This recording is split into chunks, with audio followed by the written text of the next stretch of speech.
Sino na naman po kaya ang kausap ng tita ko, ha? Lagi ko na lang po kayong napapansin na nagtetelebabad, ha? Sige na, manliligaw ko, bakit? Di nga po, sigurado kayo? Anong akala mo sa akin, sinungaling? Imposible na bang may manligaw sa akin? Hindi pa naman ako ganong matanda Saka hindi ko naman pinagbabawal na ligawan ako. Kaya ayoko nagsasabi sa'yo Ganyan-ganyan ang reaksyon na naiisip ko. Hindi naman po sa ganun, pero… Simula nang bigla ang pagpapakabit ni Tita Mila ng internet, napansin ko na panay na rin ang telebabad niya. Walang araw o gabi na hindi ko siya nahuhuling may kausap sa telepono.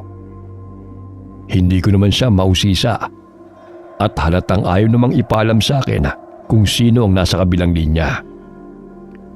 Hanggang isang araw ay hindi na nga ako nakatiis. Matanda na ako para pagsabihan mo, Dahlia. Huwag mo kong alalahanin.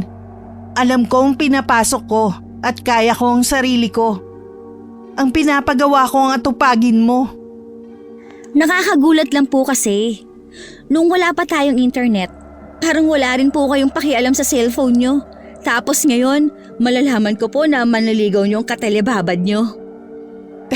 Sige na. Huwag ka nang makulit. Isampay mo na lang ulit yung mga damit na hindi pa natuyo kahapon. Opo, mas susunod po, madam. Napaisip ako habang nagsasampay kung paano nakilala ni Tita Mila ang manliligaw niya at kung may nagbigay ng number sa kanya. O pwede rin sa online niya nakilala. Sino kaya ang manliligaw ni tita, ha? Ano kayang itsura? Sana naman makasundo ko. Maswerte na akong nasa poder ako ni Tita Mila. Uli lang lubos na kasi ako sa edad na 22. Kakambal ni tita ang tatay Mario ko. Namatay siya 3 taon pa lamang nakakaraan. Nasawi siya sa isang aksidente sa pinagtatrabahuhan niya bilang construction worker. Ang nanay ko naman ay namatay pagkapanganak pa lamang sa akin. Mahina raw kasi ang puso niya. Si tita na ang tumayo bilang nanay ko simula noon. Naging katuwang siya ni tatay sa pagpapalaki sa akin. Masipag at matyaga sa trabaho si Tita Mila. Isang mayamang pamilyang kumuha sa kanya bilang yaya. Hanggang sa naging mayordoma na siya. Nang mamatay ang matanda niyang amo, ng ibang bansa ang mga anak nito, pinauwi na si tita sa probinsya namin. Bilang ganti sa matagal na paninilbihan, binigyan si Tita Mila ng milyones na halaga ng pera, alahas at lupain. Kaya kahit nasa lagpas 40 pa lamang siya, ay hindi na siya naghanap pa ng trabaho. Sa halip ay nagpatayo siya ng malaking bahay sa minana naming lupain. Yun na ang pinakamalaking pinagkagastusan niya, maliban sa mga damit, pampaganda, pagkain at mga halaman na siyang libangan niya. Hindi rin naman siya gaanong pumupunta kung saan-saan. Maliban kung holiday o bakasyon, kasama si Tita Susan na matalik niyang kaibigan. Medyo may pagkamataray lang si Tita Mila. Palautos at palapo na rin. Siguro dahil nasanay na ganun ang trabaho niya. Pero hindi siya maramot. Binibigyan niya ako ng sobra-sobrang allowance kapalit ng paglilinis ko sa bahay at pananatili sa tabi niya. Kaya hindi na ako naghanap ng trabaho kahit nakapagtapos naman ako ng vocational course. Wala ako masyadong alam sa buhay pag-ibig ni Tita Mila. Hindi rin kasi siya palakwento tungkol sa mga ganong bagay. Kaya nakakagulat talaga na bigla na lang siyang may manliligaw. Hoy, ano ka ba? Hindi ka pa ba tapos sa pagsasampay mo dyan, Dahlia? May bagong pampagandang inalok si Susan. Mukhang epektibo sa kanya, bumili tayo. Pampaganda na naman? Ka-order lang natin ng Dr. Bew nung 1 linggo. Halos hindi pa po yun nagagalaw. Ay, mukha namang hindi epektibo ang isang yun Itong sabi ni Susan na Magic Beauty Derm, mas maganda. Kuminis at mamula-mula ang mukha ng bruha na mag-video call kanina. Kaya bilisan mo na dyan. Last na po ito mga panloob. Naiiling ko na lamang na sagot. Sa tingin ko'y nahuhumaling na talaga si tita sa mga pampaganda. Hindi pa nga nauubos ang isang produkto, umuorder na naman ng panibago. Sa ikinikilos niya, nahalata ako na gusto talaga niya maging maganda sa harap ng manliligaw niya. Hindi naman sa pinupulaan ko ang sarili kong tiyahin, pero hindi ganun kaganda si Tita Mila. Hindi katulad ni Tatay Mario na may pagkamistiso.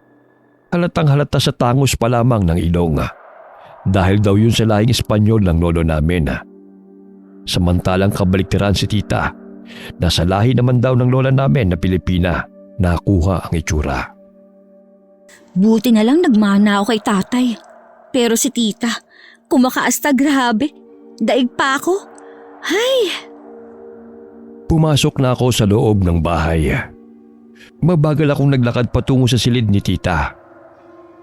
Malayo pa'y kita ko ng bahagyang nakabukas ang pinto.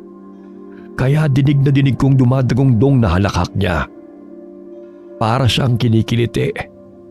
Nakinig pa muna ako sa labas imbes na pumasok.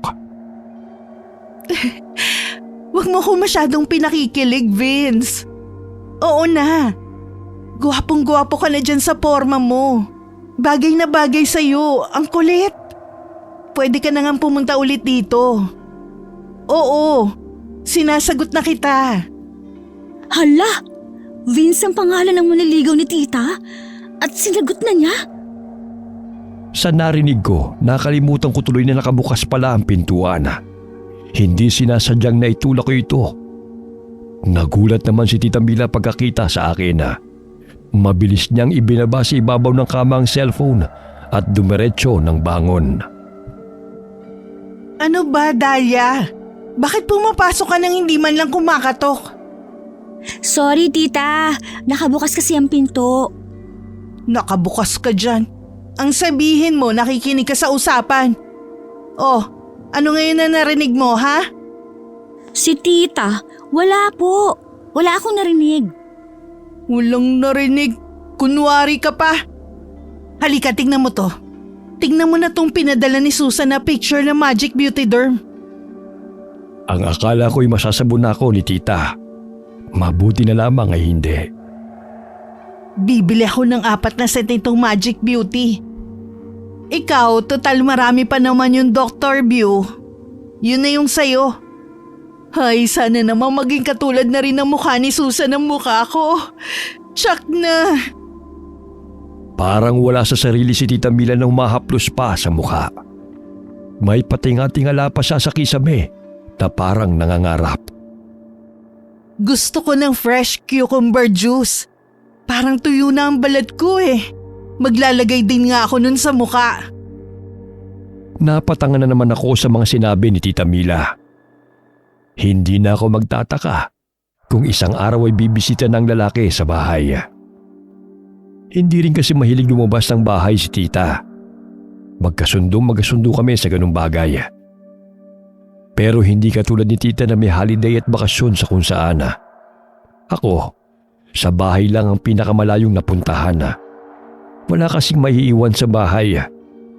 Masaya na rin ako na maimbitahan sa birthday ng ilan kong kaibigan noong high school at ng best friend kong si Regina. Taong bahay talaga ako dati pa. Kahit noong buhay pa si tatay at hindi pa permanente si tita sa bahay. Sanay din akong mag-isa. Hindi naman delikado sa lugar namin kahit probinsya. Tahimik ang paligid namin. Tatatlo lang kaming magkakapit bahay na pawang malalaki ang tirahan dito. Lilinisin ko lang po ang atik. O sige, tamang-tama lang na matatapos ka, magtanghalian na tayo. Iniwan ko si tita. Umakyat na ako sa atik. Madali ko natapos ang paglilinis sa lugar dahil hindi naman ganun kadumi yun. Pero hindi kagad ako bumaba. Nagbuklat-buklat muna ako ng mga libro doon. Nawili na ako sa pagbabasa. Kaya hindi ko na malaya na umakyat na pala si Tita Mila sa atik. Binato niya ako ng mga pipino. Napabalikwas ako at napatayo bigla sa gulat. Tita, bakit po? Anong bakit po ka dyan? Wala ka bang balak magtanghalian, ha? Sorry na po. Parang tinatawag ako ng mga libro na basahin sila. Anong tinatawag ang sinasabi mo? Nagsasalita ba yung mga libro, ha?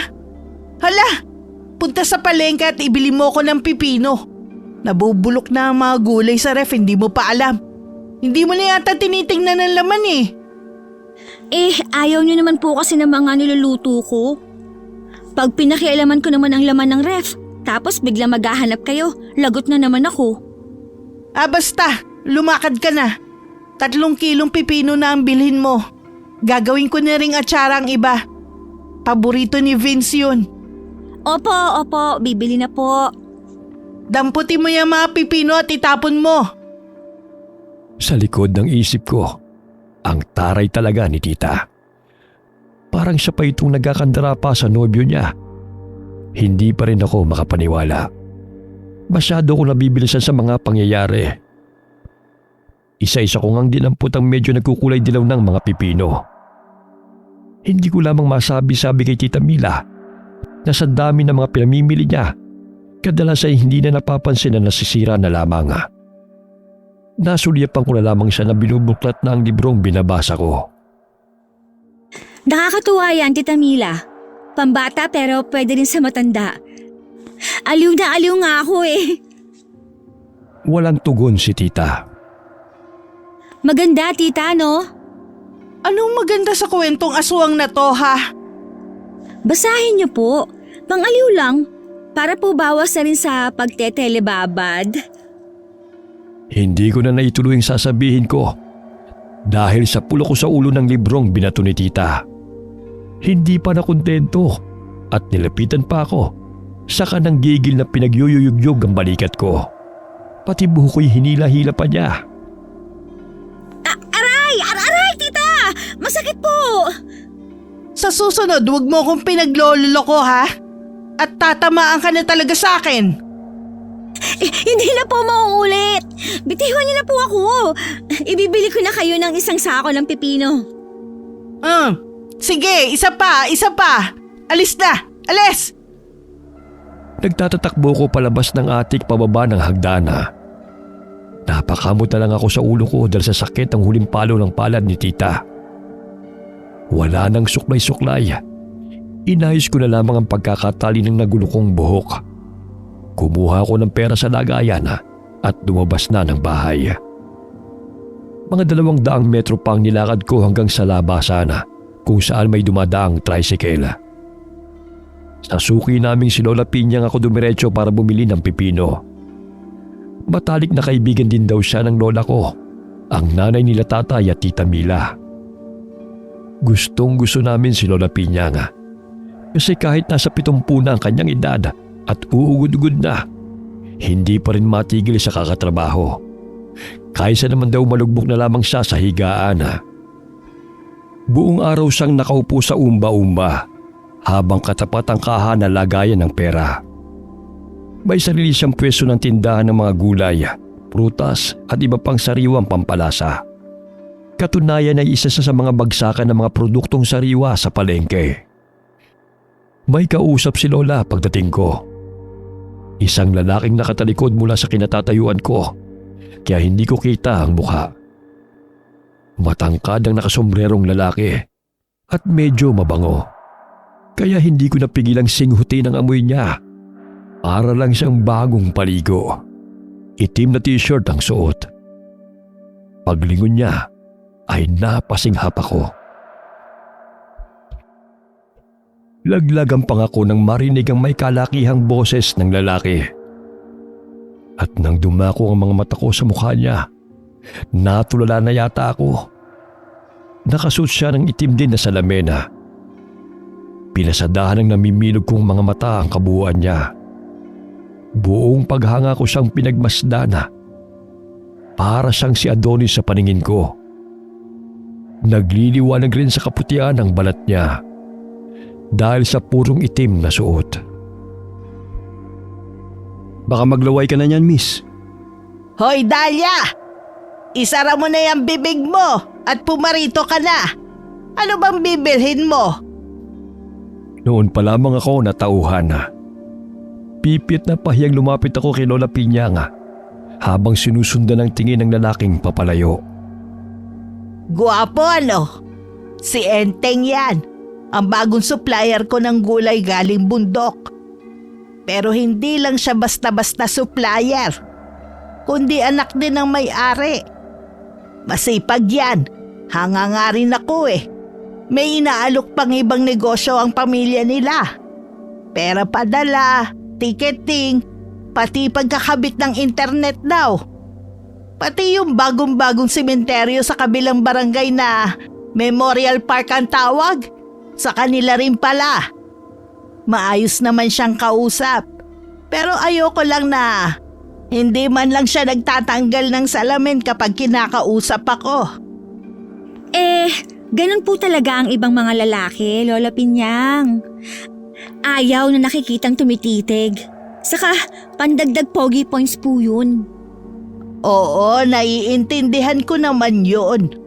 Kaya lang ewan na nga rin natin. Iba na ang panahon ngayon. O ano bang bibilhin mo? 3 kilong pipino po ang sakin, tsaka chicharon. Tamang-tama, bagong dating din ng chicharon. May kasama ng sausawan. Wow! Sana todo asim ang sausawan nila para hindi na ako gagawa ng panibago sa bahay. Etong supot, kumuha ka na. Ikuha mo na nga rin ako ng 2 at ibibigay ko kay Boning. Sino si Boning la? Siya yung bagong kapitbahay ko na albularyo. Marami siyang kayang gawin. Pwede siyang lapitan anumang oras. Akala ko po wala nang ganyan dito. Meron pa po pala.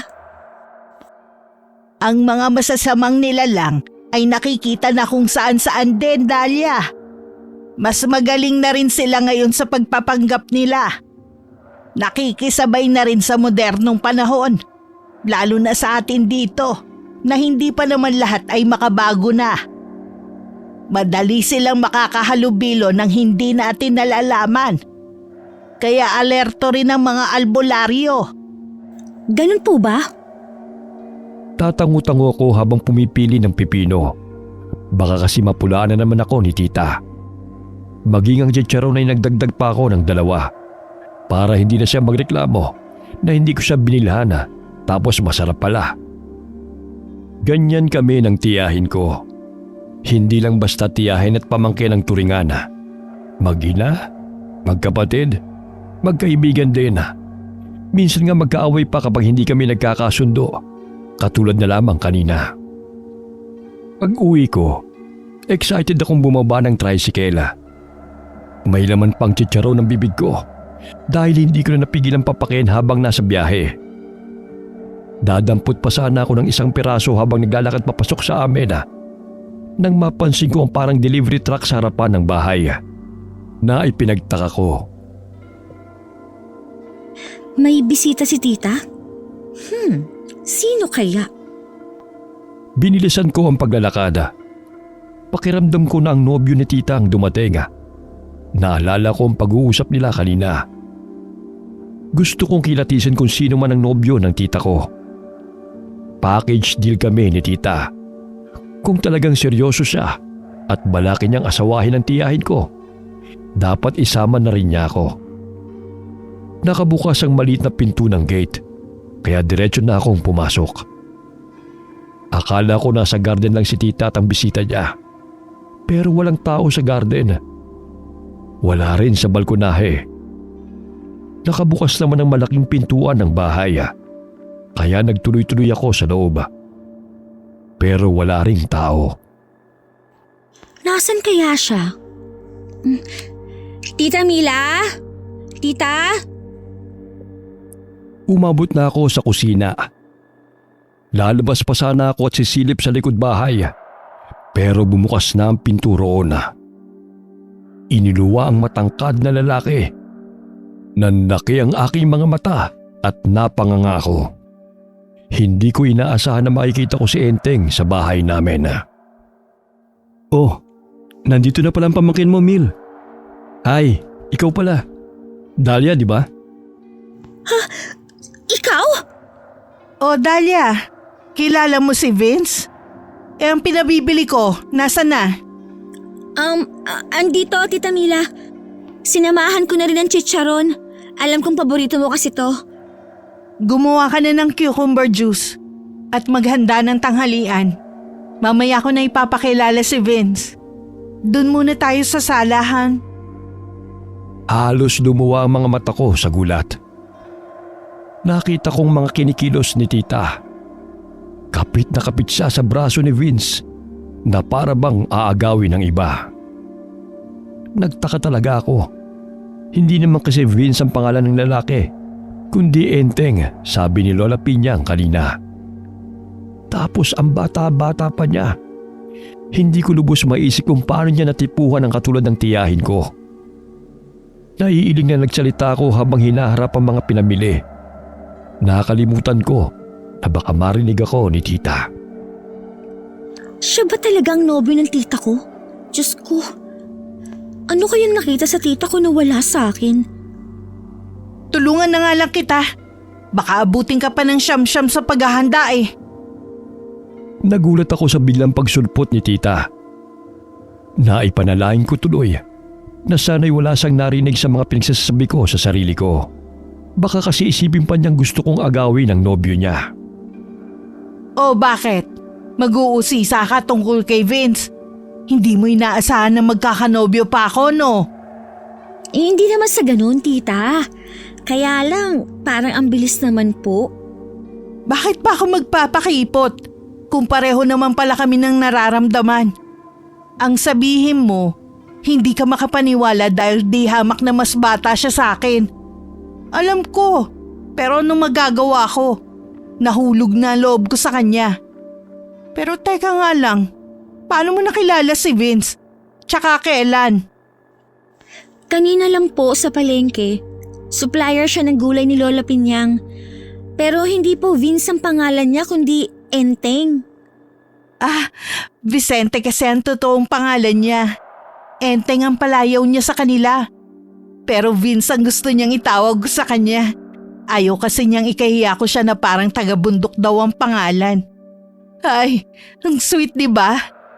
Nag-aalala siya para sa akin. At mabait pa. Nung nagkabit siya ng internet natin, nilibre niya ako ng installation fee. Ibig sabihin, nung nagpakabit kayo ng internet, noon nyo pa lang po siya nakilala?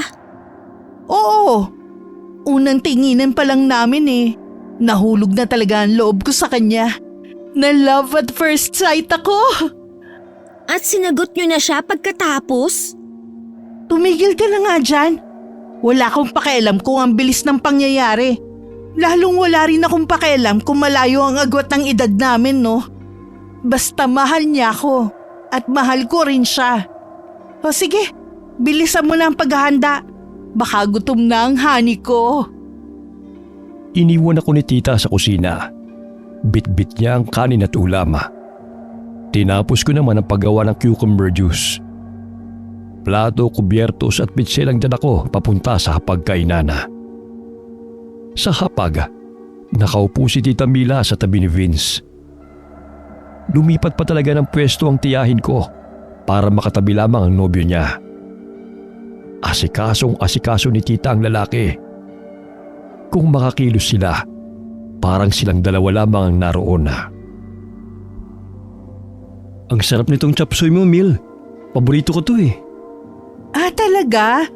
Baka naman binobola mo lang ako. Nako, hindi. Sa busy ko, wala na akong oras makipagbulahan pa. Iyaan mo. Sa susunod, dadala na kita ng mga gulay. Hindi niyo na kailangan mamili pa. Sinabi mo yan, ha? Damihan mo pa ang pagkain, honey ko. Malayo pa ang biyahe mo. Itong adobo, espesyal yan, may pinya. Salamat. Pero ako na. Nakakahiya naman kay Dahlia. Lalo na sa'yo, mahal. Pero, bago ko pala makalimutan, baka pwedeng dito muna ako tumuloy. Marami kasi akong aasikasuhin para sa nalalapit na pagbubukas ng memorial park namin sa kabilang barangay. Sa Biyernes na kasi. Pumunta kayo ni Dahlia, ha? Nako, bakit ngayon mo lang sinabi? Oo naman. Welcome ka dito sa bahay ko, Vince, honey. Walang problema kay Dahlia. Mabait yung pamangkin ko kahit may pagkapakialamera. Nagpapasalamat naman ako na siya ang kasama ko rito sa bahay at hindi ibang tao. Sige lang, kain ka na marami, Vince. Itong cucumber juice, paborito to ni tita. Tikman mo rin. Ako na magsasalin para kay Vince ko. Sige po. Wala talaga akong masabi sa bilis ng pangyayari na nasaksihan ko. Maluluka yata ako dahil kay tita. Parang takot talagang maagawan ng lalaki sa inaasta niya. Hindi man lamang siya nag-aalala na dalawa lamang kami sa bahay at pareho pang babae. Pasimple kong sinuliapan si Vince. Mukha naman siyang mabait kahit hindi nakikipagtitigan ng diretsyo. Natanong ko tuloy sa isip ko kung ano kaya ang nakita niya sa tiyahin ko at nagustuhan niya ito. Sumulyap din pala siya sa akin at tinanguan ko. Pero mabilis akong nagbawi ng tingin. Napansin kasi kami kaagad ni Tita Mila. Kinuha niya kaagad ang atensyon ng nobyo niya. Minadali ko na ang pagkain para maiwan ko na sila. Pakiramdam ko kasi magkakasala pa ako kapag nasa harapan pa nila ako. Tapos na akong kumain, tita. Lilinisin ko na po ba yung guest room? Ay oo, buti naalala mo. Sige, tutal tapos ka na rin kumain. Ako na ang bahalang magligpit ng mga pinagkainan.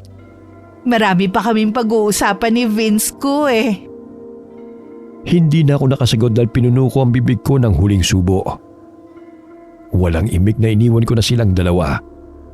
Halos mabilaukan pa ako na naghagilap ng mainom na tubig pagdating sa kusina. Hiningal ako pagkatapos makainom. Grabe! Ikaw na talaga, Tita Mil. Diyos ko, nananaginip ba ako? Kababalaghan na yata ito nangyayari. Madali kong nalinis ang guest room dahil hindi naman ganun kadumi yun. Paglabas ko'y wala sina tita sa sala. Hindi ko na sila hinanap. Nagkulong na lamang ako sa silid ko. Hindi ako sigurado kung gaano katagal akong nakatulog. Pero nang magising ako at lumabas ng silid, tahimik na ang sala. Nang tignan ko ang orasan, mag-aalas 8 na ng gabi. Hindi man lamang ako ginising ni tita. Nag-alangan pa ako kung pupuntahan pa si tita o hindi na. Sa huli nagpasa akong wag na siyang istorbohin. Ayoko kasing magalit na naman siya sa akin at maistorbo ko pa sila ng hani niya. Naisipan ko na dalhin na lang sa silid ko ang hapunan ko, imbes na sa hapagkainan pumuesto. Nang matapos ko ang pagkain, itinabi ko na lamang ang pinggan. Nagtupi muna ako ng mga bagong labang damit namin ni tita. Maghahating gabi na at bala ko nang matulog. Nang maisip kong ilabas ang pinagkainan ko, saka uminom na rin ng tubig. Binitbit ko ang plato para ihatid sana sa kusina. Nang paglabas ko ng silid, ay napansin kong nakapatay ang mga ilaw sa buong kabahayan. Sinanay ko muna ang mga mata ko sa dilim. Hindi kasi ugali ni Tita Mila na patayin ang lahat ng ilaw sa loob ng bahay. Hahakbang na sana ako patungo sa pinakamalapit na switch ng ilaw nang may maaninag akong taong naglalakad sa bandang sala. Hindi ako nakakilos. Nagtaka ako at kinabahan ng husto. Tiyak ko na si Vince ang nakikita ko. Umira lang pagkamausisa ko. Minatsagang ko mga kilos ni Vince. Nasanay na rin ang mga mata ko sa dilim. Sa tulong ng liwanag na nagmumula sa mga bintana, lalo na ang malapit na pintuan sa harap ng bahay, kitang-kita ko ang galaw ng lalaki. Palinga-linga pa siyang naglakad patungo sa pintuan sa harap. Buong ingat niyang binuksan ito. Tahimik na lumabas at maingat ring isinarang muli ang pinto. Saka pa lamang ako nakahinga na maluwag. Noon ko lang napansin na parang hindi na pala ako humihinga habang sinusundan ng tingin si Vince kanina. Saan kaya siya pupunta? Nag-alangan ako kung susundan ko si Vince o hindi. Ipinato ko na lamang ang plato sa lababo. Uminom ng tubig, saka bumalik sa silid para matulog. Sa malas ko, hindi kaagad ako nakatulog dahil iniisip ko si Vince at ang kanyang pag-alis. Humanda siya. Kapag nahuli ko pa ulit siyang umaalis kahit gabing-gabi na, isusumbong ko na talaga siya kay tita. Nang mga sumunod na araw, mas naging alerto na ako. Maaga kong tinapos ang mga gawain sa buong maghapon na at sa tuwing napapansin kong magkasama sina Tita Mila at Vince, umiiwas ako at lumalayo kuno. Pero ang totoo niyan ay pasimple ako nagmamasid at nakikiramdam sa kanila. Pagsapit naman ng gabi, pagkatapos ng hapunan at pagliligpit sa kusina, ay sa kwarto na muna ako. Kunwari hindi interesado manood ng telebisyon. Wala namang puna si tita sa akin dahil puro na lang Vince ang lumalabas sa bibig niya. Napaborito ni Vince ang ganito, gusto ni Vince ang ganyan. Pero ng gabi bago ang opening daw ng Memorial Park, naisipan kong sa attic tumambay. Gawain ko na rin ito noong bagong tayo pa lamang ang bahay at naiiwan akong mag-isa. Binilhan pa talaga ako ni tatay ng telescope para kitang-kita ko sa labas. Nang sa ganun daw, kung may masamang nangyayari sa labas, makikita ko na mula sa attic. Hindi ko nga akalain na mapapakinabangan ko ang itinurong yon ni tatay. Libangan ko lang naman ito dati. Pag siya umalis, kitang-kita ko rito. Pwede ko pa siyang sundan ng tingin kahit malayo na. Tamang-tama. Maliwanag naman sa labas. Kita ko hanggang sa kalsada. Lagot ka sa akin pag may ginawa kang hindi maganda, enteng Vince. Lumipas ang oras. Hanggang sa maghahating gabi na. Inaantok na ako. Naisip ko na nga sa attic na lamang matulog. Nakasandal ako sa dingding habang nakapikit. Maya-maya'y sumilip lamang ako sa salaming bintana sa tabi ko. Pero napabalikwas ako ng bangon dahil tila may pumapagaspas sa labas. Inaninag ko ang bahagi ng garden. Nanlaki ang mga mata ko nang inakala kong malaking ibon ang lumilipad sa sulok ng pader. Kinuha ko pa ang telescope para makita ng malapitan ang malaking ibon. Aswang! Manananggal! Si Vince! Tila nag-uusap ang dalawa. Tumingala pa sila sa kinaroroonan ko. Nagulat ako't hindi kagad gumalaw. Pakiramdam ko'y nakatitig sila sa akin. Pero ang mas ikinagulat ko ay ang paglabas ng mga pakpak sa likod ng lalaki at bigla na lamang siyang lumipad. Naiwan ang kalahati ng katawan sa lupa. Pakiramdam ko'y binuhusan ako ng malamig na tubig. Sobrang bilis ng tibok ng puso ko. Nanindig din ang lahat ng balahibo ko sa katawan dahil sa takot. Wala sa sariling nagsalita ako. Diyos ko! Manananggal si Vince! Anong gagawin ko? Si tita! Kailangan malaman ni tita ang nakita ko! Wala akong inaksayang panahon na. Lumabas ako sa attic at nagmamadaling bumaba. Pinailawan ko na ang sala at tinungo ang hallway papunta sa silid ni Tita Mila. Pero laking gulat ko nang bago ko pa marating ang pinto ng silid ay bumukas na ito at lumabas si Tita Mila. Oh, Dahlia, bakit gising ka pa? May kailangan ka ba? Tita, may sasabihin po sana ako. Sa ganitong oras? Gaano ba yan kaimportante? Hindi na ba makakapaghintay ng umaga? Ano kasi, tita... Oh, Mil, mahal. Dahlia, bakit gising pa kayo?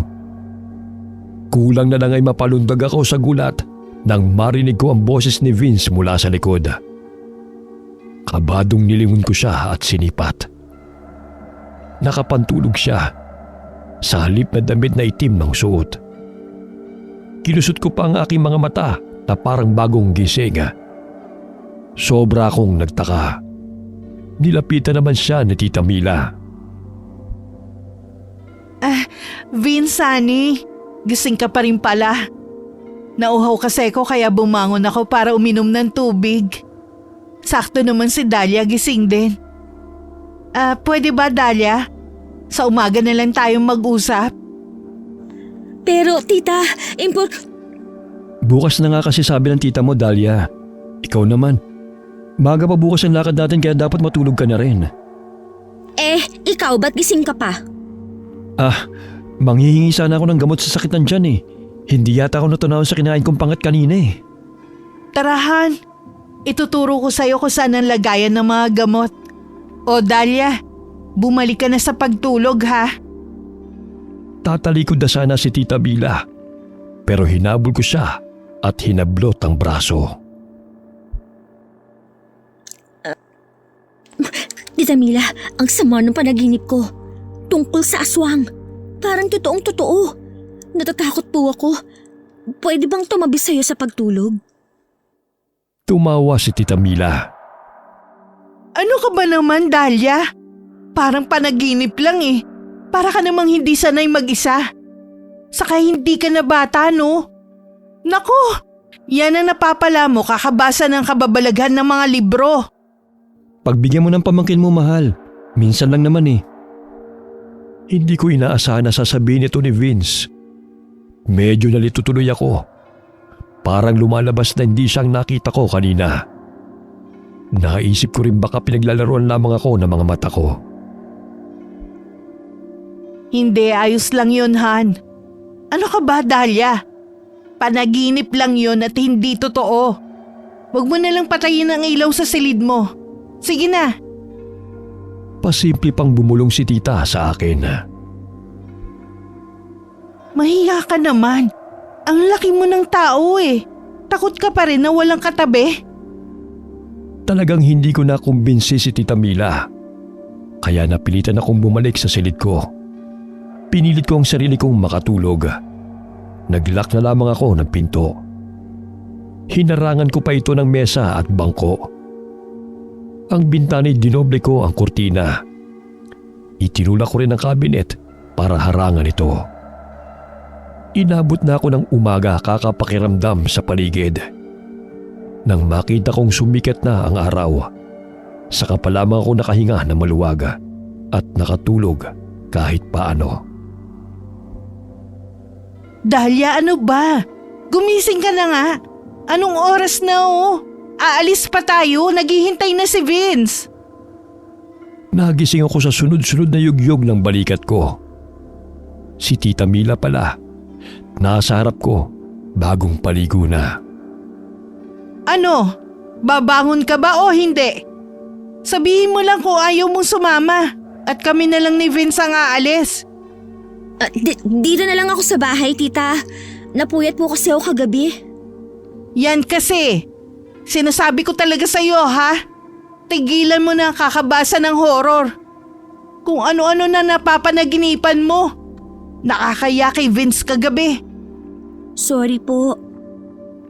Alam kong hindi ko basta-basta makukumbinsi si Tita Mila sa nakita ko kagabi. Kaya hindi ko na siya pinilit pang maniwala sa akin. Pero may nabuo sa isip ko na gagawin. Hinihintay ko na lamang na makaalis si Tita Mila.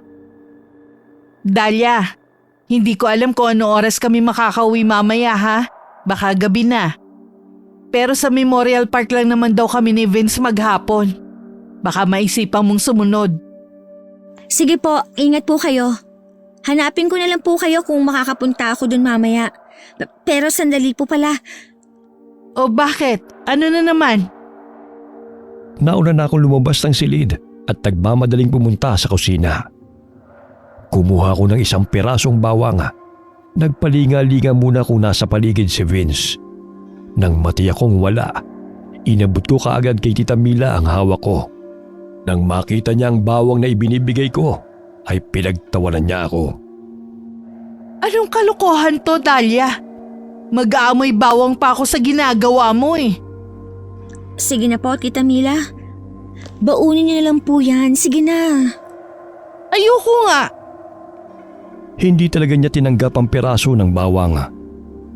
Hindi kasi naniniwala sa pamahiin o proteksyon si Tita Mila. Lalong wala siyang hilig sa kababalaghan. Lalong lumakas ang loob kong puntahan si Lola Pinyang. Pakikiusapan ko siyang samahan ako kay Lolo Boning. Malakas ang pakiramdam ko na nasa ilalim ng panghihipnotismo ni Vince si Tita, kung hindi man gilayuma. Sunod-sunuran lamang talaga siya sa nobyo niya. Pero kung inakala niya na basta ko nilang hahayaan si Tita na kontrolin niya, maling-mali siya. Pagdating ko sa palengke, abalang-abala pa si Lola Pinyang. Nakapila ang mga mamimili na nagbabayad sa kanya. Dahil matanda na nga, kahit ano pang bilis niya, nanginginig na ang mga kamay at mabagal pa rin ang mga kilos niya. Kaya pasimple lang akong tumulong. Nang dumalang na ang mga tao, tumabi na ako sa kanya habang inaabot ang bayad ng huling customer na naghihintay.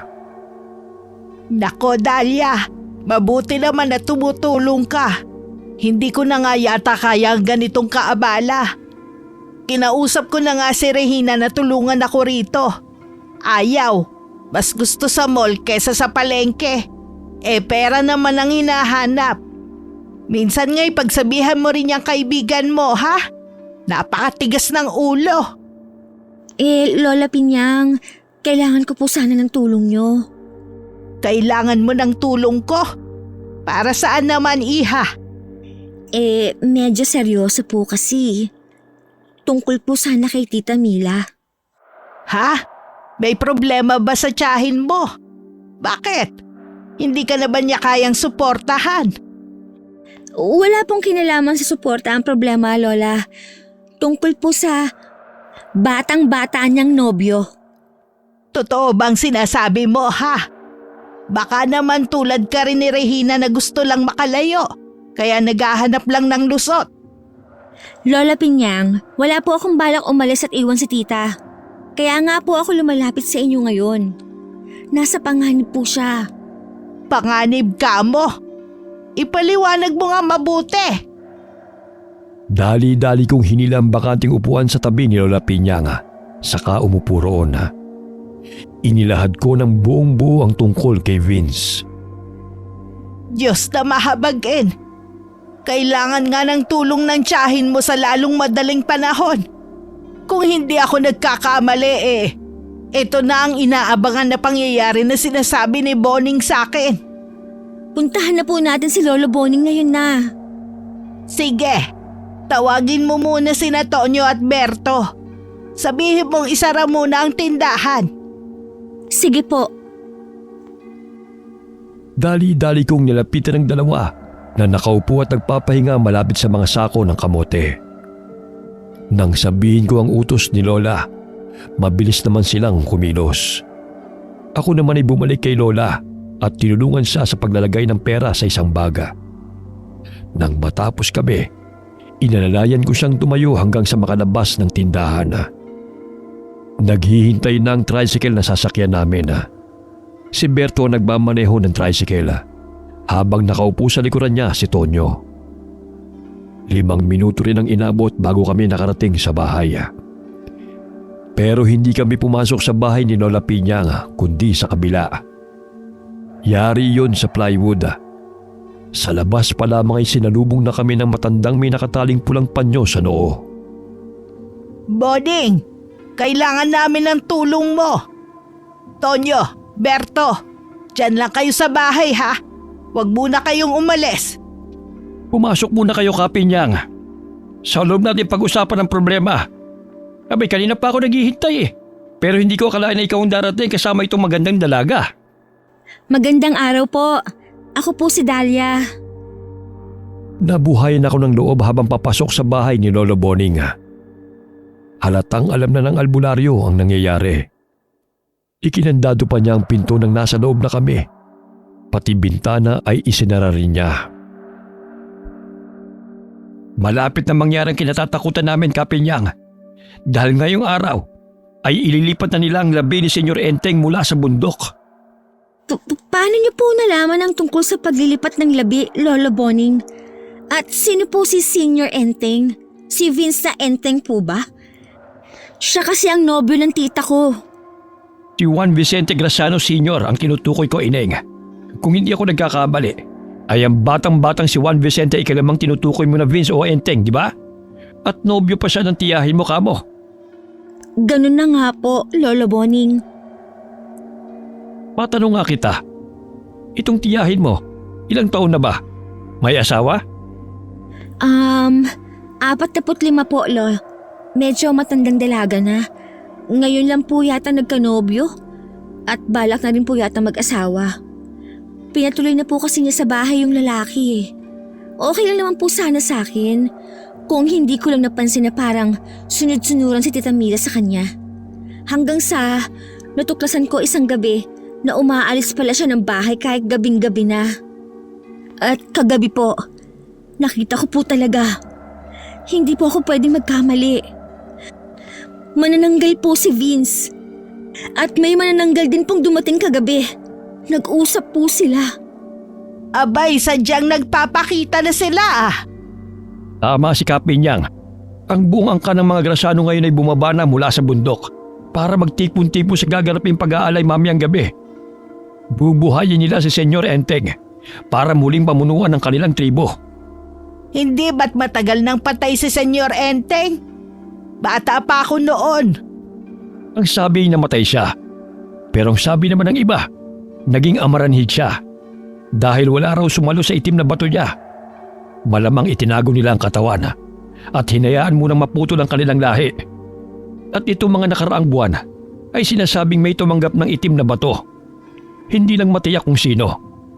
Pero si Enteng Ikalima ang naatasang maghanap na matandang dalagang birhen para maging alay nila para mabuhay naman si Senyor Enteng.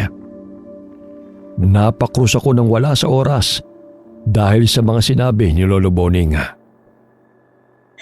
Lolo, paano na po yan?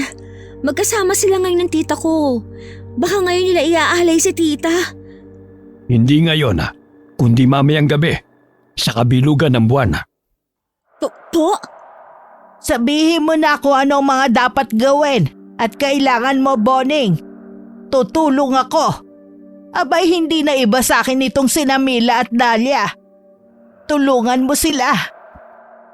Paano po yun, Lolo Boning? Tsak na kasama na buong pamilya ni Vince sa tita. Naiiyak na nga ako. Natatakot ako na baka hindi na iuwi ni Vince ang tiyahin ko. Nagsisituloy ako na hindi pa ako sumama na lamang sa kanila. Pero wala naman akong kakayahang ipagtanggol si tita kung sakaling may masamang mangyayari sa kanya. Si Tita Mila na lang po ang natitira kong kamag-anak na pinakamalapit sa akin, Lola Pinyang. Pag nawala po siya, baka… Hinaplos naman ni Lola Pinyang ang likod ko para tumahan na ako. Magpakatatag ka, Ineng. Hindi pa ganun kalakas na aswang ang tumanggap ng bato. Maging si Enteng Ikalima o ang mga kasamahan niya. Sadya pa silang mahina dahil hindi pa nila napapabangon ang kanilang hari. At yun ang pipigilan natin. Kailangan lamang natin ng mga taong tutulong sa atin. Kung nagtitipon silang mga kampo ng kasamaan, ganun din tayo mabubuti. Magkakaisa tayo para labanan natin sila at matigil na ng tuluyan ang paghahasik nila ng lagim. Tawagin mo si Tonyo at Berto sa bahay, Dahlia. Papuntahin mo sila rito. Opo, Lola Pinyang. Dali-dali akong lumabas at tinawag sina Tonyo at Berto na nasa tricycle pa rin. Magkasunod kaming pumasok ulit sa bahay ni Lolo Boning. Makinig kayong dalawa na mabuti. Puntahan niyo si Apong Goryo sa kubo niya sa Sapa. Ganon din si Kaambo sa Burol. Si Lola Juana sa hasyenda niya. Pati rin si Kaminyong sa tabing dagat. Ang sabihin niyo, pinapasundo sila ni Bonifacio. Sunod-sunod na tumango sina Tonyo at Berto nang walang pagtatanong. Halatang kilala nila ang mga tinutukoy ni Lolo Boning. Pero bago yan ay ihatid niyo muna pa uwi itong si Dahlia. Sasamahan ka ni Kapinyang sa bahay niyo, Ineng.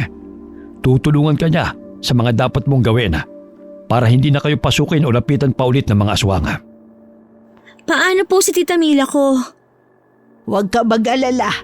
Kapag nagtipon-tipon na mamaya ang mga kilalang albularyo at albularya ni Boning, magsasagawa sila ng ritual at maghahanda ng mga sandata para sa pagsugod natin sa Memorial Park ng mga Graciano.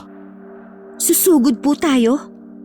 Oo, susugurin natin sila bago pa nila maisagawa ang ritual ng pag-aalay. Huwag kang matakot, Ineng. Gagawin namin ang lahat para mailigtas ang tiyahin mo.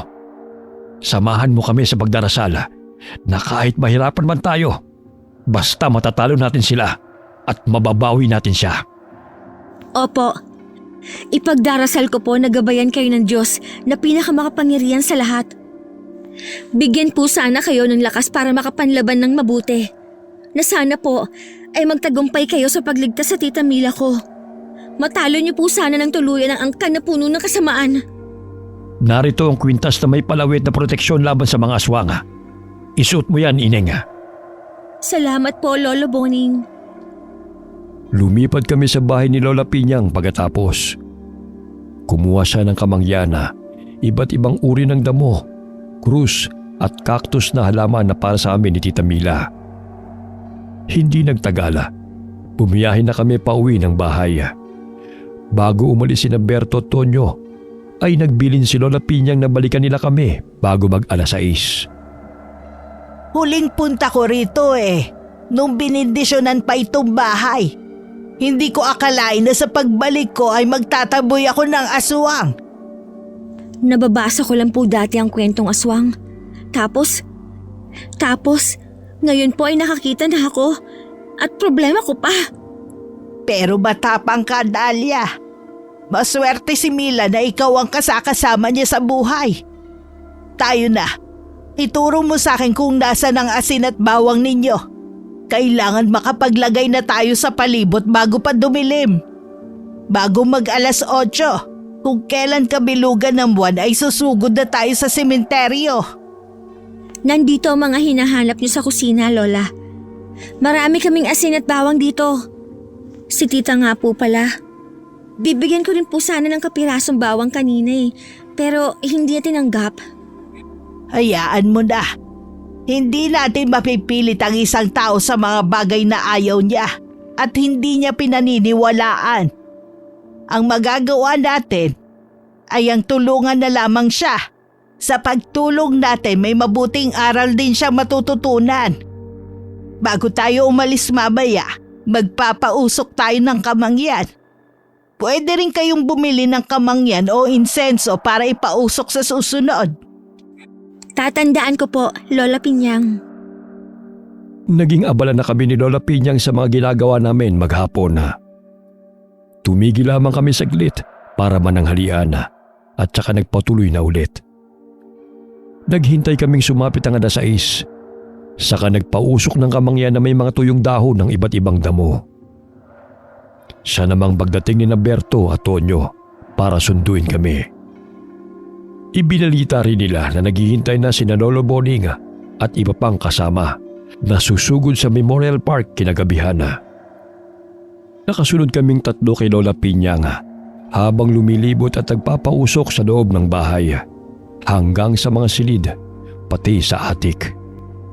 Itinuro ko pa sa kanila ang silid na ginamit ni Vince. Maayos ang loob nito. Wala ni isang bakas na tinulugan. Hula ko'y inayos ni Tita Mila bago sila umalis.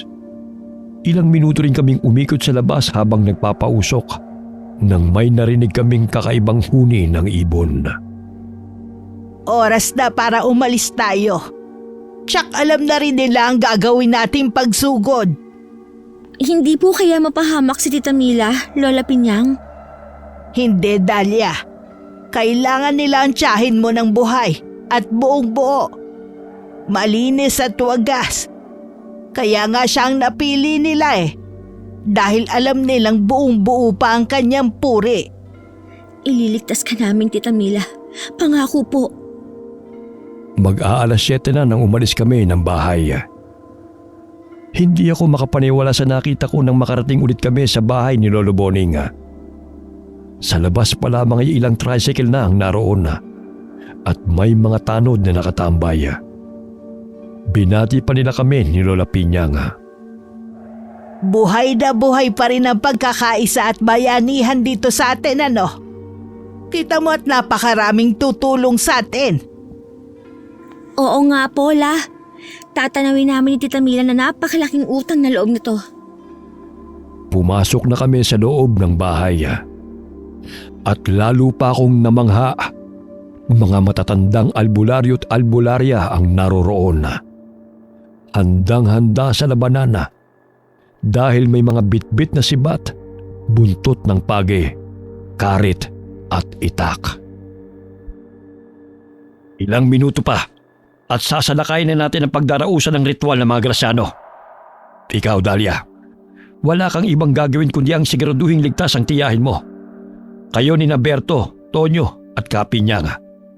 Kami nang bahalang humarap sa mga kalaban. Umuwi kayo kaagad pagkasama nyo ng tiyahin mo. Isang grupo ng tanod ang susunod sa inyo para tiyaking ligtas kayo makakarating sa bahay nyo. Opo, Lolo Boning. Tatandaan ko po ang mga bili ninyo. O siya, tayo nang magdasal at nang makaalis na. Biglang tila umingay sa loob ng bahay ng mga sandaling ito. Iba't ibang dasal ang naririnig ko. Meron pang ibang salita na tila orasyon. May kaunting pag-aalala kong naramdaman sa isiping karamihan sa mga kasama ko na magliligtas kay Tita Mila ay mga matatanda. Pero kaagad ko namang binawi. Sa isip ko, kung sila nga sa ganong edad ay napakatapang pa, dapat ako rin. O siya, umalis na tayo. Kasihan nawa tayo ng Diyos.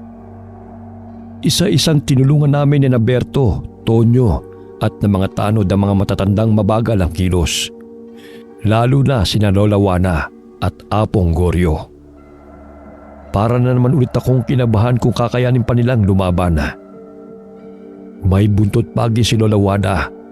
Sibat naman ang ginagawang tungkod ang kay Apong Goryo. Ang matanda pero matikas na katulad ni Kaambu ay may hawak na karit. Si Kaminyong ay may itak sa bewang. Si Lolo Boning na pinakabata sa lahat ay may bitbit na libro at may kwintas na may kakaibang palawit. 5 tricycle lahat ang umusad ilang saglit pa. Panay naman ang panalangin ko. Diyos ko, ikaw na po ang bahala sa amin. Higit kanino man, ikaw po ang may hawak ng mga buhay namin. Huwag niyo po sanang hayaang manaigang kasamaan sa gabing ito. Makauwi po sana kaming buo at ligtas. Pagdating sa gate ng bagong-bagong sementeryo, bumaba ang 4 na tanod at bubuksan sana ito. Pero nakakandado ang pintong bakal. Lumapit ang isang nagmamaneho ng tricycle. May dala itong lagari para sa bakal. Kumikislap ang bakal sa lakas ng paglalagari nito. Nabuksan ang gate ilang sandali pa. Sindihan ang mga sulok at pumasok na tayo! Ilang saglit pa'y lumiwanag lalo sa paligid. Sumabay pa sa liwanag ang paghawi ng ulap na tumatakip sa bilog na buwan. Kaya lalong nagliwanag ang paligid. Muling umandar ang mga tricycle at dumiretso sa loob. Sisimulan na nila ang seremonya ng pag-aalay kay Mila. Kaya walang pumigil sa ating pagpasok. Sa pinakadulong bahagi ng daan ay matatagpuan ang pabilog na bahay na walang dingding. Iniilawan ito ng mga sulo sa paligid. Nakapalibot dito ang mahigit kumulang 20 katao. Napawang nakasuot ang mahabang itim na damit at nakatalokbong ang ulo. Sa pag-ihip ng hangin, biglang nangamoy bulok ang paligid. Noon humarap sa amin ang mga naroroon. Alam nilang darating tayo. Hindi man lang sila nagulat. Tignan mo ang mga itsura. Handang-handa ng manglapa. Sabik na sabik makapambiktima. Nakakatakot po sila, Lola Pinyang. Parang mga gutom na gutom. Pero bakit hindi po nahati ang katawan nila? Malamang hindi sila nagpahid ng langis. Mahihirapan din silang makabalik sa katawan nila kapag sakaling matagpuan pa natin.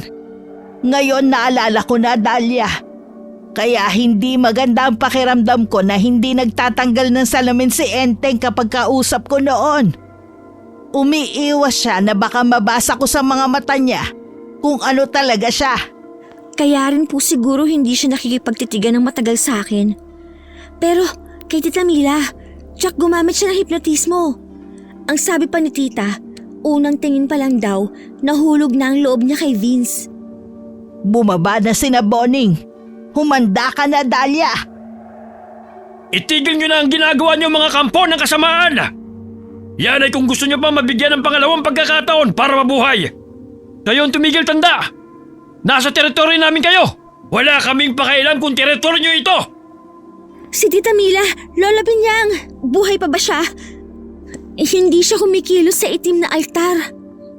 Maghintay ka. May liligtas mo rin ang tiyahin mo. Huling pagkakataon mga tanda! Isuko nyo ng mga sandata nyo! Mutya! Anting-anting! Agimat! O kung ano pa! Sumabi kayo sa amin! At magkakasama tayong paghaharian ng mundo! Hangal! Idadamay nyo ba kami sa kasamaan nyo? Pasensyahan tayo! Kung ganon, lapain sila! Sa isang kisap matay na saksihan ko ang labanan ng mga aswang at mga albularyo. Noong bata pa ako'y naiisip ko lamang ang mga ganitong tagpo. Nababasa minsan sa mga libro. Pero hindi ko akalain na masasaksihan ko ito ng personal ngayon ng harap-harapan at totoong totoo. Kung natakot ako sa mukha ng mga aswang kanina, mas nagulat ako sa nasaksihan kong kilos ng mga matatandang kasama namin. Walang mabagal gumalaw sa kanila. Walang uugod-ugod at nangihina. Lahat ay masiglang kumikilos. Tusok ng sibat sa kaliwa, hataw ng buntot ng pagi sa kanan. May tumatakbo pa at sumisipa. Si Vince at ang isang kasama nitong may hawak na libro ang pinuntahan ni Lolo Boning. Habang nakataas ang kamay ni Vince at tila binabasa ang nakasulat sa libro, itinaas din ni Lolo Boning ang libro niya.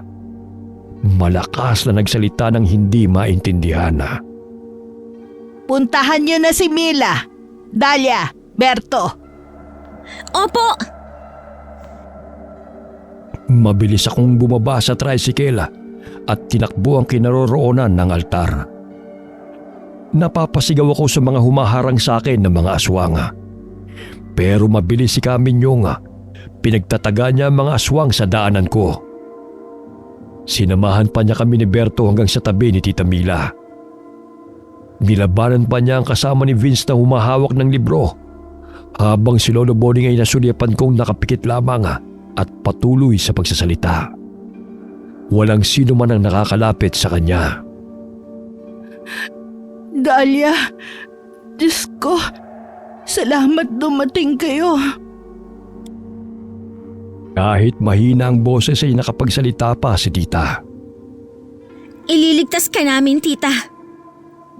Inumpisahan kong kalagyan ng tali sa kamay ni Tita, habang si Berto naman ay nasa paanan niya. Pero sumulpot sa tabi namin si Kaambo at walang kahirap-hirap na pinuto ng tali gamit ang karit niya. Maraming salamat po. Tara na, Tita Mila. Tutulungan kita makababa. Parang wala pa akong lakas, Dahlia. Berto, tulungan mo ko. Alalayan natin si Tita. Huwag niyong kunin ang mahal ko!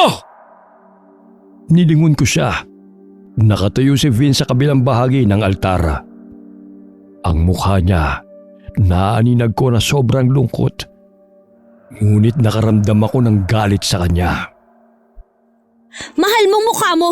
Manloloko! Manggagamit! Ang kapal mong manananggal ka! Pinagkatiwalaan ka ng tiyahin ko. Binigyan din kita ng pagkakataon na patunayan mo sarili mo. Pero ano, gagawin mo lang alay si Tita Mila para mabuhay ang hari niyo. Napilitan lang ako. Papatay nila ako pag hindi ko sila sinunod! Umalis na kayo mga inig! Huwag kayong maniwala sa kanya! Huwad siya! Huwad? Hindi siya si Enteng Ikalima! Kaya bilisan nyo na! Opo! Bumalik kayo! Lumayo na kami bago pa makalundag si Vince sa dako namin. Sinalubong kami ni Tonyo at silang dalawa ni Bertong umalalay kay Tita Mila. Nagawa ko namang lumingon at kitang-kita ng mga mata ko na nakatayo sa altar ang akala kong si Vince. Pinunit niya ang damit niya at sumigaw sa nakakatakot na tinig. Nag-ibang anyo na naman siya. Nasaksihan ko naman kung paano siya tinaga ng itak ni Kaminyong. Kasunod nun ay lumapit si Lolo Boning. Binasahan niya ng malakas ang aswang na bumagsak sa ibabaw ng altar.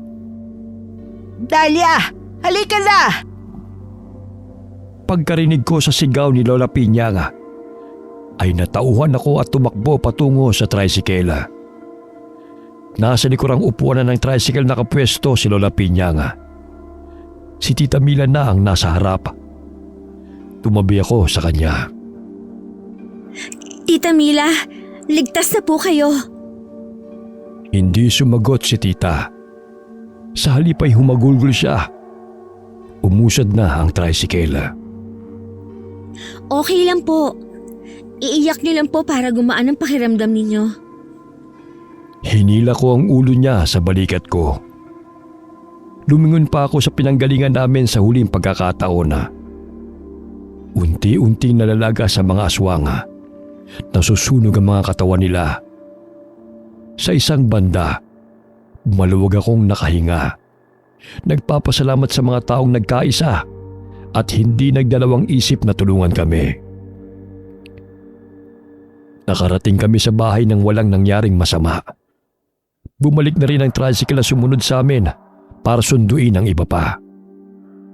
Bababa na sana ako para buksan ang gate nang mula sa Bougainvillea sa di kalayuan ay may naaninag akong tao na nakatayo. Humakbang lamang siya ng kaunti pero hindi lumapit sa amin. Tama lamang ang layo niya para maaninag ko ang itsura niya mula sa liwanag ng buwan at ilaw sa daan. Si Vince yung nakatayo sa harapan namin. Parang hapong-hapo siya. Ang mga damit niya ay sobrang dumi. Nakita rin pala siya ni Tita Mila. Vince! Wag kayong bumaba! Hoy lalaki! Umalis ka na bago pa ako may magawang masama sa'yo! Pasalamat ka, binibigyan kita ng pagkakataon ngayon! Gusto ko lang po makausap si Mila.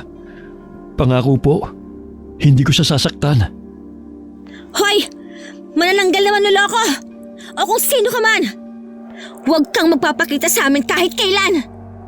Dahlia, hindi ako nakita mo kagabi, kundi ang tatay ko.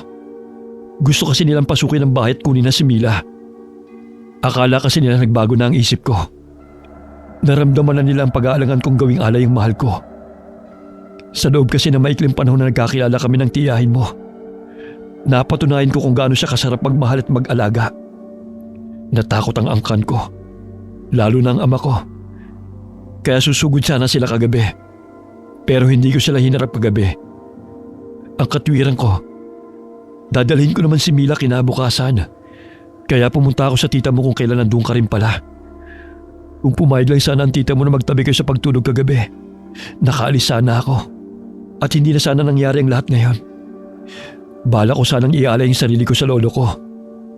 Ako na lang, sa halip na si Mila. Hoy Enteng! Kung makapagsalita ka, parang buo pa rin ang puri mo ah! Napatawa si Vince, pero tawang may halong lungkot. Opo, Lola Piñang. Buo pa po ang puri ko.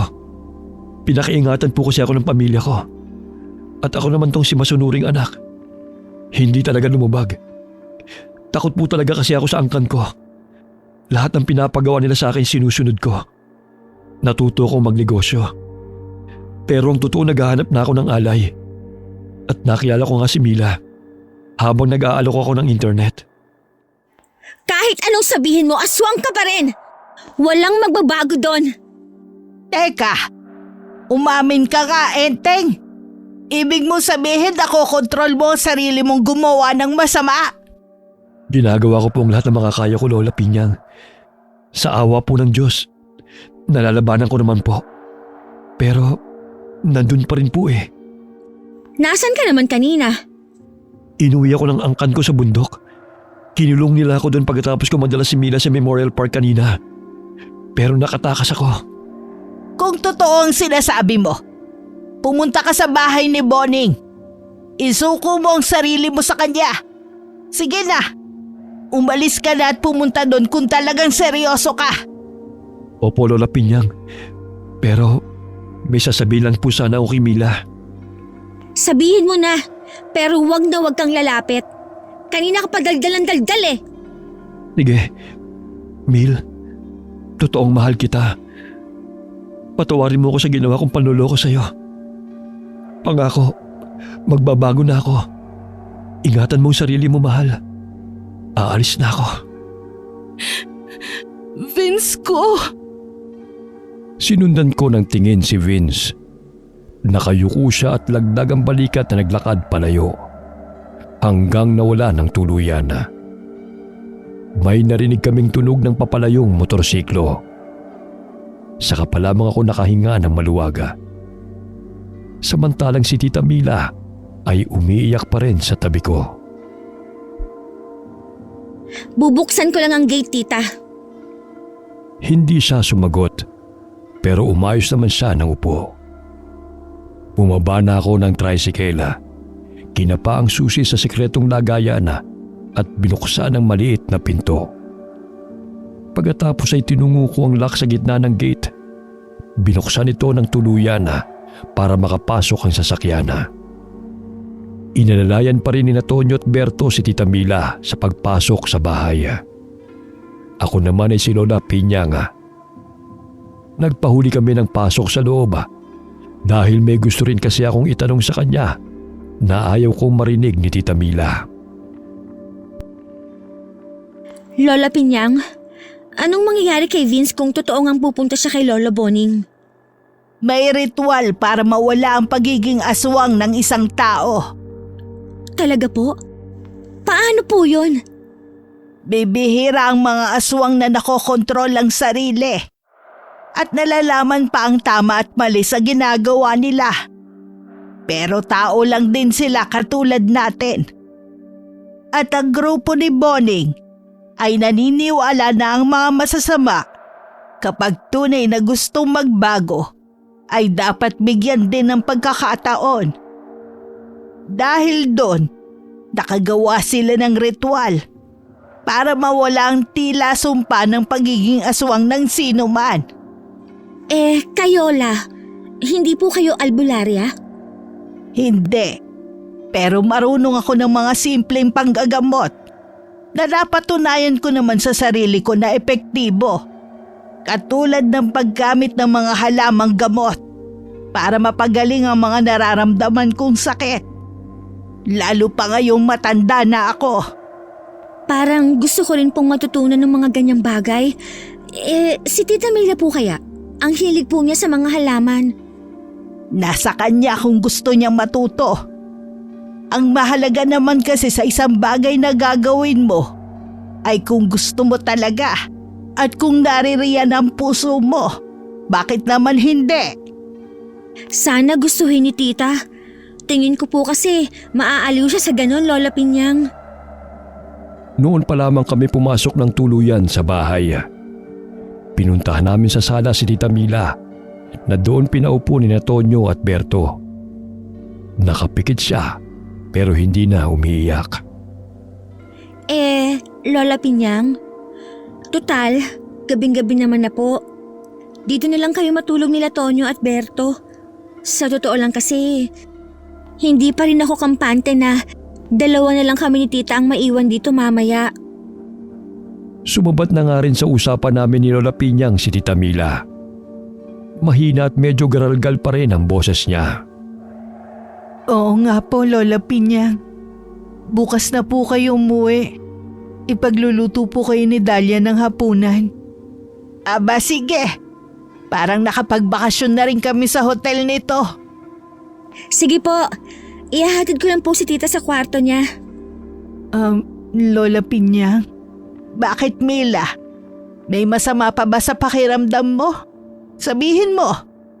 Wala naman na po. Parang wala lang po talaga akong lakas. Para rin pong nanginginig pa ang mga kalamnan ko. Kaya baka po pwedeng samahan niyo na lang po ako sa kwarto habang nagluluto si Dahlia. Hindi ko pa rin po yata kayang mag-isa eh. Natatakot pa rin po ako. Parang bumabalik sa isip ko ang mga nangyari. Kailangan ko lang din po ng kausap. Sige Mila, sasamahan kita. Oo nga pala Dahlia. Parang may nakita akong tanim na sambong sa labas. O baka meron kayong damong Maria. Mainam yung ipahid para makalma ang kalamnan ng tita Mila mo. Opo, may tanim si tita ng mga ganyan. Papakuha na lang po kay Tonyo. Inihatid namin si Tita Mila sa silid niya.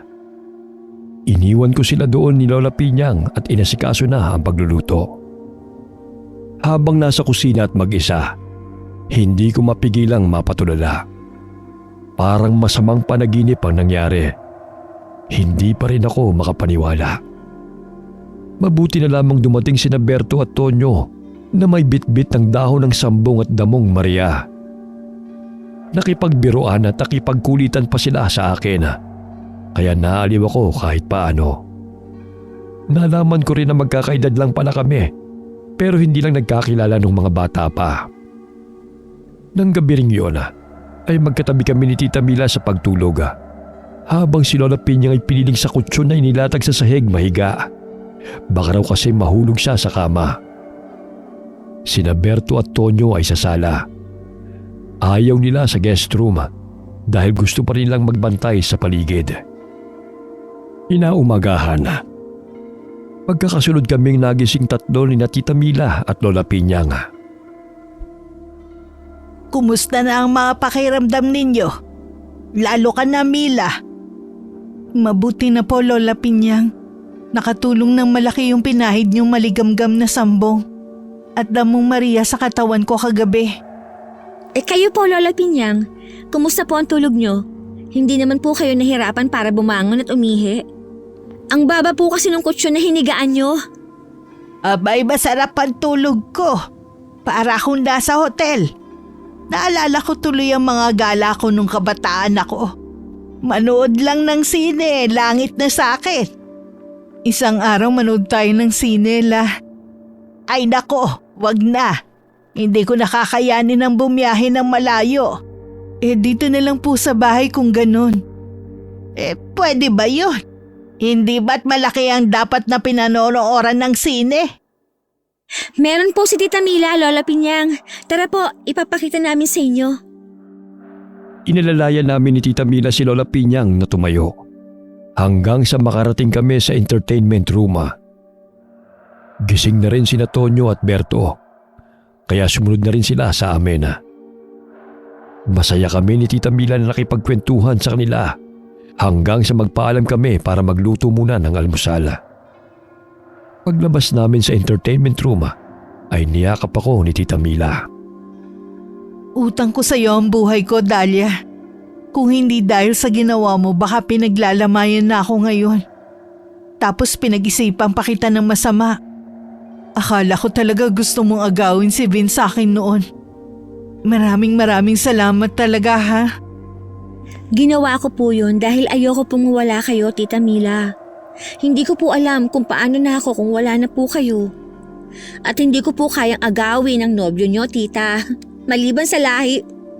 Kainis ka talaga. Biro lang po. Ang totoo, type ko rin po si Vince nung unang kita ko pa lang. Kaya lang, nung malaman kong nobyo mo na siya, wala na. Pero aaminin ko po, na nagduda talaga ako na totoong magkakagustuhan kayo. Tsaka ako at gwapo siya. Mas bata siya kaysa sa akin. Hindi ako magagalit kung yun ang iniisip mo, Dahlia. Nagpapasalamat nga ako dahil sa pagdududa mong yun. Nailigtas ako sa kapahamakan. Pasensya ka na talaga ha. Muntikan ka pang mapahamak ng dahil sa akin. Kayo nila Lola Pinyang. Utang ko sa inyo ang pangalawang buhay ko. Naging maramdamin ang pag-uusap namin ni Tita Mila. Kung hindi lamang may naghihintay na mga bisita para kumain malamang hindi pa rin kami tumitigil sa pag-iiyakan Nasa kusina na kami at nagluluto nang tumunog ang doorbell. Pagsilip ko sa bintana, nagtitili akong tinawag si Tita Mila. Hoy Dahlia! Sino ba to? Diyos ko! Ang daming matatanda! Sila ba yung mga kagabi? Opo, tita. Sila nga po. Tara po, salubungin natin sila. Sandali! Ako nang sasalubong sa kanila. Tawagin mo na lang sina Berto at Tonyo.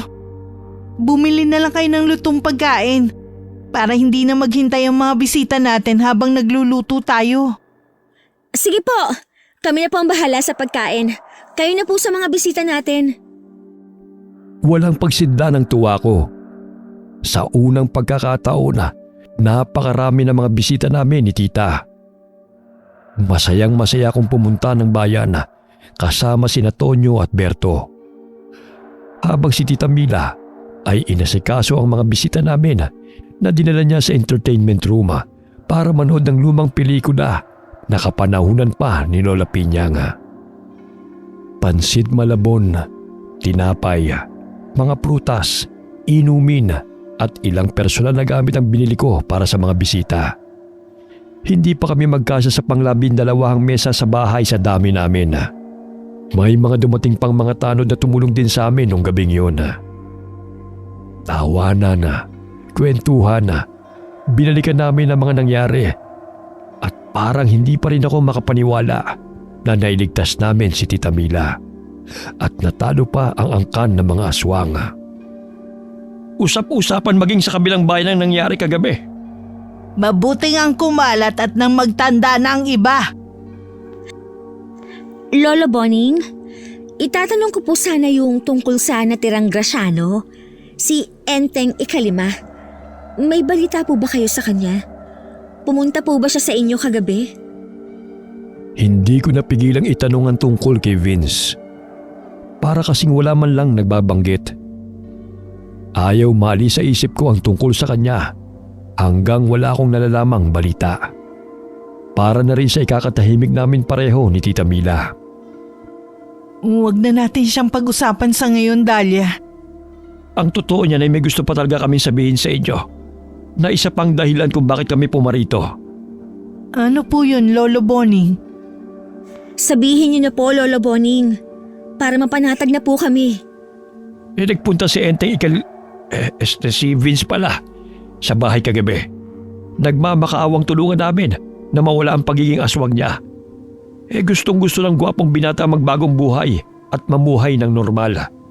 Kaya isinagawa namin ang ritual ng pagpapalabas sa alaga niya sa tiyan. Naging matagumpay po ba kayo? Hindi na po ba aswang ang nobyo ko? Mahal mo na talaga siya, no, Mila? Yumuko si Tita Mila at hindi nakasagot. Nalilito naman ako sa nararamdaman ko. Nahati ang kalooban ko. Parang bumabalik na naman kasi ang takot ko na baka hindi pa talaga tapos ang panghihipnotismo kay Tita Mila. Ang malala pa, naisip ko paano pag naging aswang din ang tiyahin ko. Humahanga ako kay Vince. Kinaya niya ang ritual. Katunayan ay nagpapahinga siya sa bahay. Pwede ko ba siyang makita? Tita naman, pwedeng wag muna ngayon. Tama si Dahlia, Mila. Sapat nang alam mong kinaya niya ang ritual. Bigyan mo muna ng panahon na humilom ang lahat. At kung tunay nga ang nararamdaman niyo sa isa't isa ng lalaking yun, tsak nagagawa mismo ng paraan ng tadhana para magkita kayong muli. Sinang-ayunan ng iba pang naroon ang sinabi ni Lola Pinyang. Pumayag din naman si Tita Mila. Hapon na magpasyang magsipag-uwian si Lolo Boning. May iiwan na naman kami ni Tita Mila. Pero laking pasasalamat namin na nagkusa sina Berto at Tonyo at ang dalawa pang tanod na sa bahay ulit magpapalipas ng gabi at sa mga susunod pang araw. Hanggang sa tuluyan na kaming mapanatag. Muli ay nagpasalamat kami ni Tita Mila kina Lolo Boning sa lahat ng tulong, sakripisyo at mga payo nila. Makalipas ang ilang buwan, sa awa ng Diyos ay panatag na ulit ang loob namin sa bahay. Si Tita Mila ay abala na sa pagtatanim ng mga halamang gamot sa garden. Masayang masaya ko na nakahiligan niya yon. Sa kanya na kasi kumukuha ng binebentang tuyong halamang gamot si Lola Pinyang. Si Berto'y sa amin na nga pala nakatira. Bumili ng sasakyan si Tita Mila at siya ang nagmamaneho. Hardinero at all-around helper na rin namin siya. Wala na kaming nabalitaan tungkol kay Vince. Ang huling binanggit ni Lola Pinyang tungkol sa kanya ay umalis raw ito kasama si Lolo Boning.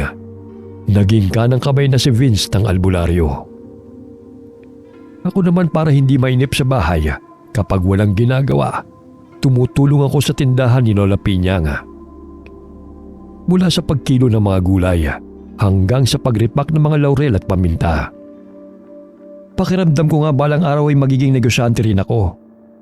Sobrang daming natutunan ko sa pagtitinda dahil kay Lola Pinyang.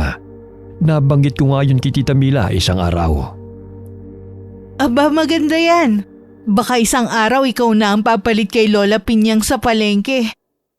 Sabihin mo lang kung kailangan mo ng kapital, ha? Kaunting panahon pa po. Bakit? Ano pa bang hinihintay mo? Mag-aasawa ka muna. Eh di magpakasal na kayo ni Berto. Tita naman, kung ano-anong sinasabi, nakakahiya kay Berto. Magkaibigan lang kami, no? Sus, nahiya ka pa. Kitang-kita ko naman kung gaano kayo kakomportable sa isa't isa. At kung sakali hindi ako tutol dahil kilala ko na si Berto. Boto ko sa kanya para sa'yo. Si Tita, sinabi na ngang hindi kami. Ay naku, ayaw talagang umamin, no? Manang-mana ka talaga sa akin, Dahlia. Tita, bago po sana ako, kayo muna. Hindi nagsalita si Tita Mila. Nakatingin lamang siya sa akin na parang nag-iisip pa.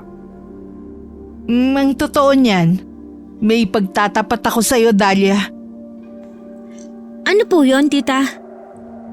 Ikaw yata tong may dapat na namang aaminin eh. Panay na naman ang talibabad nyo. Ano, may nobyo na naman kayo ulit? Oo. May nobyo na kasi ulit ako. Talaga po? Sino? Ilang taon na? Taga-saan? Paano niyo po nakilala? Kailan siya papunta rito? Ay, hindi ko alam kung matutuwa ka o hindi, Dahlia. Pero nagkabalikan kami ni Vince. Po? Si Vince pa rin? May balita pala kayo sa kanya pero itinago niyo na naman. Parang gusto ko nang magtampo niyan. Nasa Singapore na si Vince, Dahlia. Noong umalis siya kasama ni Lolo Boning, napadpad sila sa syudad. Nahilig siya sa computer at nag-aaral siya. Tapos may nagrekomenda sa kanya na magtrabaho bilang IT staff.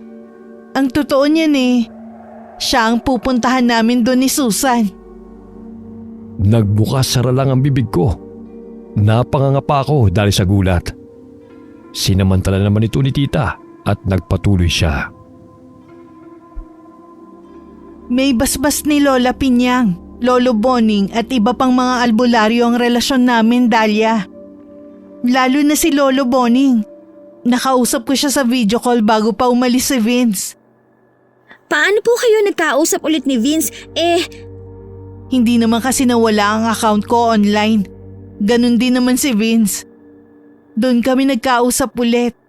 Siya kasi ang nagturo sa akin ng pagkakabit niya ng internet Kaya pareho namin alam ang site na yun. Nakakagulat po. Pero dahil alam ko mapagkakatiwalaan naman sila Lolo Boning, tanggap ko na rin po. Masaya po ako para sa inyo. Maraming salamat sa pag-unawa, Dahlia. Sana po ay maging masaya kayo ni Vince habang buhay, Tita Mila. At ikaw, makatagpo ka na rin sana ng magmamahal sa'yo. At kung pwede lang, wag umabot sa edad ko, ha? Titignan ko po. Anong titingnan? Gawin mo. Abay di hamak na mas maganda ka sa akin, no? Tapos wala magkakagusto sa'yo? Hindi ako papayag. Kung ako nga na ganito ka tsaka ang pagmumukha may nobyo. Ikaw pa kaya? Napangiwi ako na natawa. Kung makalait si tita sa sarili parang wala nang pakialam. Isa sa mga pagbabagong napansin ko sa tiyahin ko ay ang pagtanggap niya sa kanyang pisikal na itsura. Hindi na siya ganoon kahilig sa pampaganda. Mas gumagamit na siya ngayon ng mga natural na nilalagay sa mukha. Gumagawa pa siya ng sariling pampahid mula sa mga halamang gamot sa garden niya. Masaya ako para sa tita Mila ko. Natagpuan niya ng lalaking para sa kanya. Hindi naging hadlang ang kanilang nakaraan para magpatuloy sila sa pagmamahalan. Ako naman ay masaya na rin. Kahit hindi pa ako sigurado kung makakatagpo ako ng lalaking magmamahal din sa akin ng totoo. Ang mahalaga sa akin ngayon ay masaya at kontento ako sa kung anong meron ako. At yun ang mga taong hindi ko man tunay na kadugo.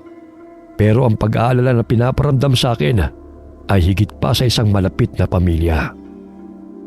Halos 1 buwan si Tita Mila sa Singapore. At habang wala siya, iniimbitahan ko si Lola Pinyang, Kaambo at Kaminyong sa bahay. Sila na lamang ang malalakas na kayang pumaroot pumarito. Basta may sundo lamang. Minsan ay dinadalaw din namin si Lola Wana at Apong Goryo. Nasa malayong syudad naman daw si Lolo Boning. Na magkita kami ng kaibigan kong si Regina isang araw. Tinawanan pa niya ako sa naging kapalaran ko raw. Imbis na mamuhi raw ako sa modernong paraan, parang umurong daw ako. Malayong malayo sa kanya. Imbis na pabata ang nakakasama, patanda ng patanda ang sa akin. Hindi naman problema sa akin ang ganoon. Ang mahalaga, marami akong mabuting aral na natutunan sa buhay dahil sa mga matatandang kasama ko. Kasama ng mga paniniwala sa pamahiin at proteksyon laban sa masasamang elemento. Mga bagay na daladala ko sa pagharap ko sa modernong mundo na ginagalawan ko sa kasalukuyan. Walang masamang maniwala at maging maingat dahil sa mundo na ating ginagalawan, lahat ay pwedeng mangyari. At mas madalas sa hindi pa natin inaasahang pagkakataon. Wakas.